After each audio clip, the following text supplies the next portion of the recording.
tu sais qu'à ce gouvernement, le pire peut vraiment surgir à la fin. L'entendre parler d'indépendance des médias alors qu'ils passent leur temps à s'ingérer. On voit que Macron est obsédé par son image, obsédé par le travail des journalistes. On voit qu'il y a régulièrement des atteintes très fortes justement au travail des journalistes, dès le début. Mediapart aussi qui se fait perquisitionner, c'est pas du tout anodin. Les choses empirent évidemment au fil du temps. Macron on sent que la liberté de la presse, il n'aime pas.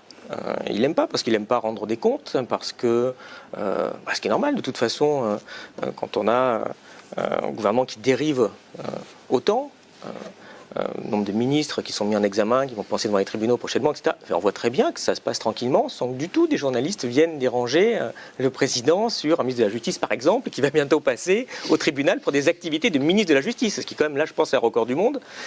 Et ce qu'on a vu hier, c'est un président qui en plus n'a rien à dire et vient prendre une demi-heure à la télévision de façon complètement surréaliste face à... Ils étaient combatifs, les deux journalistes. Quand même, ça c'était dur. En tout cas, c'était vraiment une vraie publicité. En tout cas, c'était une publicité vivante pour les écoles de majordome.